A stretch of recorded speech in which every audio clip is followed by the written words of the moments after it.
Halo Kisanak, apa kabar? Dan selamat datang di channel Hilarius Satrio. Sekarang kita mau bahas BMW M3 sama M4 yang baru dan ini dia foto-fotonya dan penampilannya lumayan menarik. Pertama kita bakal bahas speknya dulu dan kita baru bahas apa aja yang baru di mobil ini dan habis itu kita bahas soal anunya. Oke, kita mulai bahas sekarang. Jadi sekarang ada BMW M3 sama M4 baru, dia pakai mesin 3000 cc 6 silinder twin turbo ya. Mesin 6 silinder segaris jadi bukan mesin V6 dan kode mesinnya ini S58 dan ini adalah mesin baru. Sebelumnya udah dipakai di BMW X3M sama X4M, jadi SUV-nya duluan baru sedannya yang pakai dan kalau soal mesin, gue nggak ragu sama mesin-mesinnya BMW, terutama yang 6 silinder twin turbo ini karena mesin ini bisa ngasih 473 horsepower di versi biasa M3 sama M4 biasa dan kalau di versi competition itu sampai 503 horsepower. Jadi ini mobil 3000 cc 503 horsepower. Sebagai gambaran, coba bayangin, ini Toyota Camry yang 3000 cc ya. Udah, mobil dengan cc segini bisa menghasilkan tenaga seperti mobil ini. Lamborghini Gallardo generasi pertama yang jadul banget, yang pakai mesin 5200 cc V10. Guys, kita udah sampai di zaman saat sebuah BMW 3 Series itu tenaganya segila Lamborghini generasi pertama. Jadi kalau misalnya buat mesin, gue nggak ragu ya sama BMW. Dan nggak cuma tenaganya aja sih yang gede, torsinya juga gede. Kalau yang standar itu 550 Nm dan yang competition, M3 competition, M4 competition itu 650 Nm. Jadi soal mesin nggak ragu sama sekali. Lagian kalau BMW nggak jago bikin mesin 6 silinder segaris, nggak mungkin Toyota minta tolong mereka buat bikin Supra, ya kan? Nah begitu. Terus apalagi yang baru di 3 series sama 4 series yang paling kenceng ini, si M3 sama M4. Pertama, dia bakal ada pilihan penggerak AWD, penggerak sebuah roda ya. Jadi kalau selama ini M3 sama M4 itu selalu penggerak roda belakang, nanti ada pilihan X-Drive yang penggerak semua roda. X-Drive ini cenderung ke roda belakang ya, jadi sebagian besar tenaga sama torsinya itu buat roda belakang, tapi kalau misalnya roda depan butuh nih, nanti dikasih sebagian tenaga sama torsinya. Cuma kalau buat pasar Indonesia, gue rasa si X-Drive sih nggak perlu ya, cukup yang RWD biasa aja. Dan habis itu, hal lain yang gue suka di BMW M3 sama M4 baru ini adalah ada pilihan transmisi manual. Ini gue suka karena sekali lagi jarang mobil sport baru yang ngasih kita transmisi manual. Kemarin Nissan Z Proto, syukur-syukur ya ada manualnya, terus nggak ada lagi. Bentar deh, M3 sama M4 syukur ada manualnya dan sebenarnya gue yakin bahkan di Indonesia pun pasti banyak yang pilih otomatis dan manual ya mungkin cuma paling sebagian kecil yang kejual, yang beli bener-bener yang pengen oper gigi sendiri aja, tapi nggak apa-apa.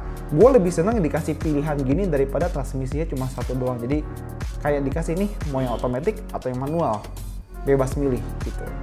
Ketiga, mobil ini punya M Drift Control. Jadi kita bisa ngatur tuh seberapa ngepotnya nanti dinilai sama mobilnya.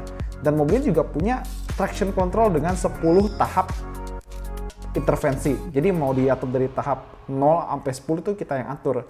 Jadi mobil ini bisa bikin yang tadinya nggak jago ngepot, jadi lebih jago ngepot. Itu teorinya. Dan tadi ada yang kelupaan ya soal AWD-nya. Jadi penggerak X-Drive M3 sama M4 itu bisa disconnect roda depannya. Jadi penggerak roda belakang murni. Tapi kalau misalnya kita ubah mobil dari AWD jadi RWD, kita nggak dapat stability control. Jadi kalau AWD, stability control sama traction controlnya nyala, kalau kita ubah ke RWD, dia otomatis mati. Jadi kalau kita set mobil jadi penggerak roda belakang, itu bener-bener semua kendali di tangan kita. Jadi hati-hati. Nah terus soal gearboxnya, dia pakai gearbox torque converter. Kalau M3 sama M4 yang sekarang kan dia pakai kopling ganda ya, MDCT 7 percepatan.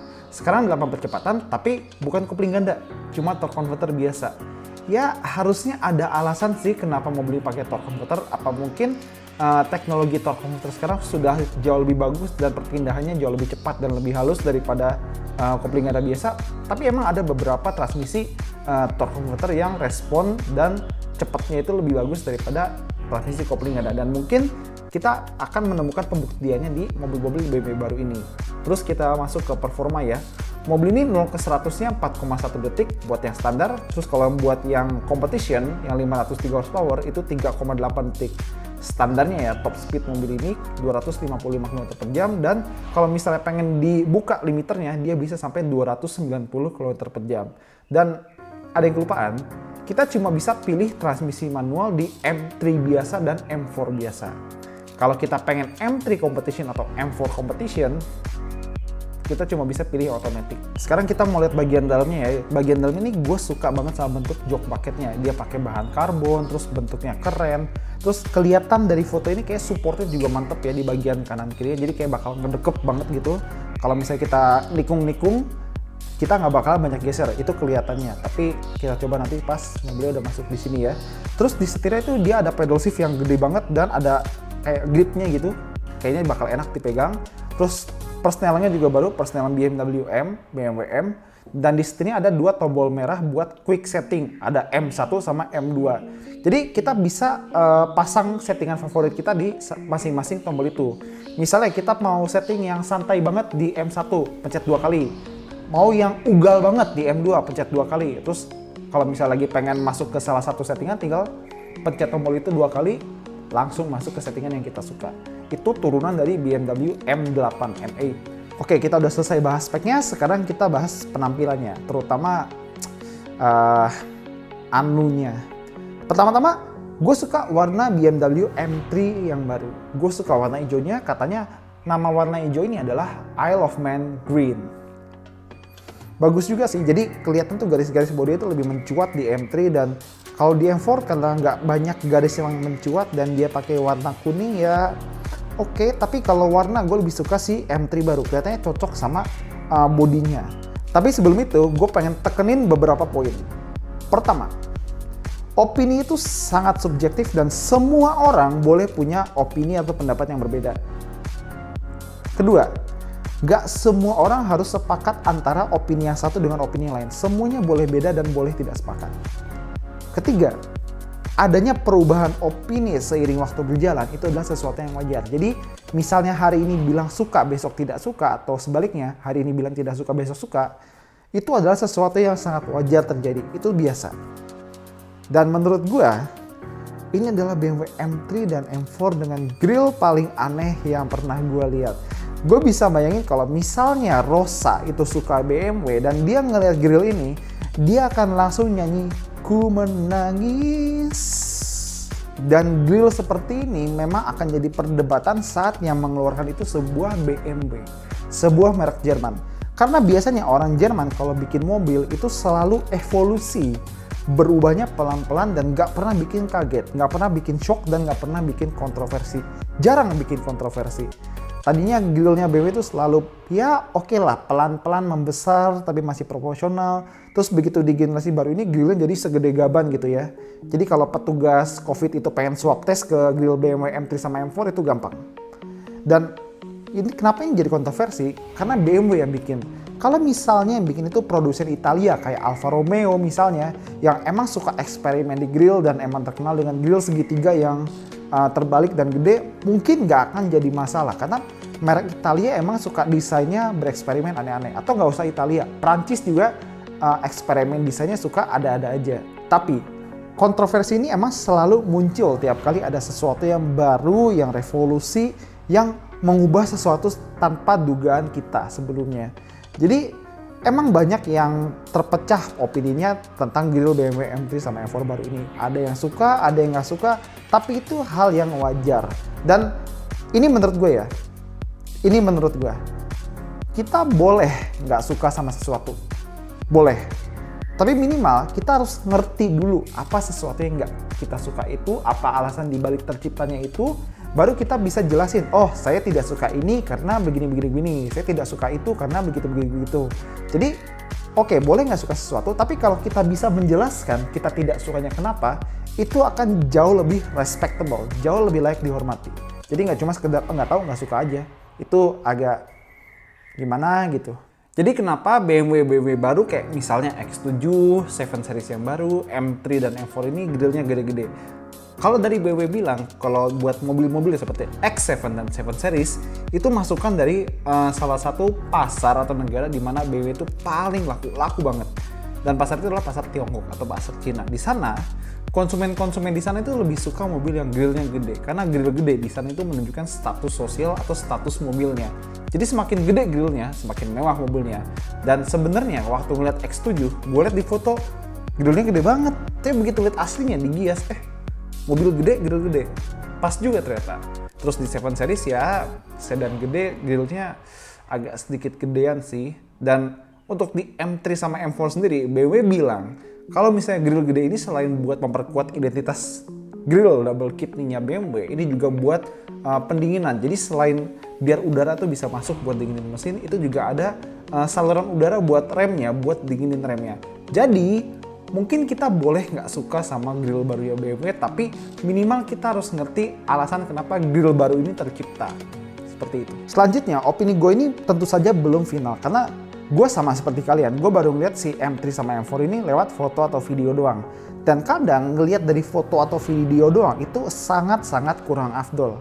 Gue baru bisa membentuk opini final gue kalau misalnya gue udah ngeliat mobilnya langsung. Baru gue bisa putuskan, oh gue suka ini atau oh gue tidak suka ini, seperti itu. Karena kayak makanan, kalau makanan cuma kayak ngelihat videonya doang atau fotonya doang, kita mana tahu makanan itu enak atau enggak. Baru kalau kita udah nyicipin, kita bisa bilang, oh ini asin, oh ini pedas, oh ini manis, dan begitu. Karena kita udah tahu, kita udah coba sendiri. Begitu juga dengan desain mobil. Kalau misalnya kita udah lihat sendiri dengan mata kepala kita di tempat yang jelas, pencahayaan yang bagus, kita baru bisa memutusin, oh ternyata detail ini begini, atau begitu. Itu baru namanya kita bisa menilai desain mobil secara total, karena kita lihat langsung, nggak cuma di foto atau video. Karena kadang-kadang foto atau video itu kurang bisa mendeliver kesan-kesan yang ada di mobil tersebut. Dan ini untuk pertama kalinya gue lebih suka penampilan M3 daripada M4. Dulu waktu BMW memutuskan, Oke, M3 yang 4 pintu aja, buat yang 2 pintu kita jadiin M4. Gue lebih suka yang M4 karena dia 2 pintu, lebih keren, lebih sporty menurut gue. Tapi begitu mobil ini keluar, M3 sama M4 baru, gue malah ngeliat M3 itu kelihatan lebih keren dan lebih BMW. Dan gue bisa jelasin kenapa. Di sampingnya, di samping BMW M3, di bodi samping itu ada garis tegas yang bikin otot-otot bodinya tuh jadi lebih keker dan lebih kelihatan. Sementara kalau di M4, itu garis-garisnya terlalu bersih buat sebuah BMW. Dan hal lainnya lagi adalah lihat bagian kaca sampingnya. Di BMW M3 itu dia masih ada Hofmeister King di kaca samping belakang, itu yang masih khas BMW banget. Sementara di M4 itu Hofmeister King-nya tuh kayak aneh, kayak bukan Hofmeister King-nya BMW. Tapi kalau BMW bilang mereka sedang mengeksperimen atau lagi coba-coba gaya baru. Oke, gue hargai mereka berani eksperimen, berani coba gaya baru, tapi untuk hasilnya kita lihat aja ke depannya bareng-bareng kayak gimana ya. Dan meskipun saat ini gue ngeliat grill M3 sama M4 itu agak aneh, gue bisa melihat bagaimana grill ini bisa kelihatan jadi agak lebih baik.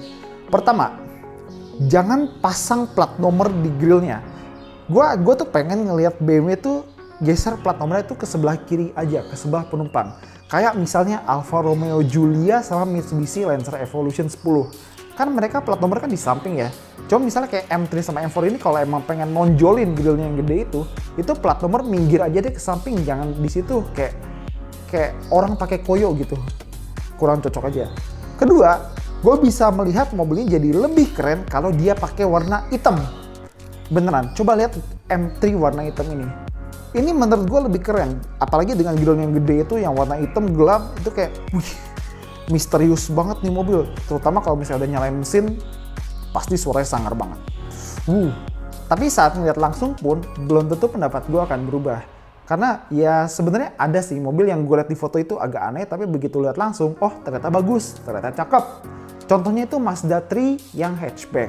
Waktu gue lihat di foto itu kayak, ini kok bentuknya begini, kok belakangnya begini, kok pilar D-nya tebel. Cuma begitu lihat aslinya, cakep juga, dramatis juga, keren juga, begitu. Tapi ada juga mobil yang gue lihat fotonya aneh, udah ngeliat aslinya pun sampai sekarang masih tetap aneh. Contohnya Suzuki R3 Brezza. Gue nggak suka chrome di depannya, dari dulu sampai sekarang tetap kelihatan aneh. Oke semuanya, jadi itu dia pendapat gue soal BMW M3 dan M4 yang baru. Untuk urusan mesin, tenaga, torsi, handling, performa, akselerasi, top speed, interior, dan semua driver's aid, gue nggak akan ragu sama mobil ini. Gue juga suka warna hijaunya, suka transmisi manualnya, suka atap karbonnya, peleknya, remnya. Tapi kalau untuk urusan grill, saat ini gue masih menganggap grill itu agak aneh. Cuma gue menunggu saat dimana gue bisa lihat mobil ini secara langsung. Siapa tahu pendapat gue berubah. Karena sekali lagi, meskipun udah lihat foto dan video, cara menilai desain paling afdol adalah waktu kita lihat langsung. Oke semuanya, itu aja dari Hilarius Satrio. Thank you banget udah nonton. Dan kalau misalnya kalian suka video ini, jangan lupa jempolnya, jangan lupa komentarnya, dan jangan lupa subscribe. Oke semuanya, hati-hati di jalan. Dadah.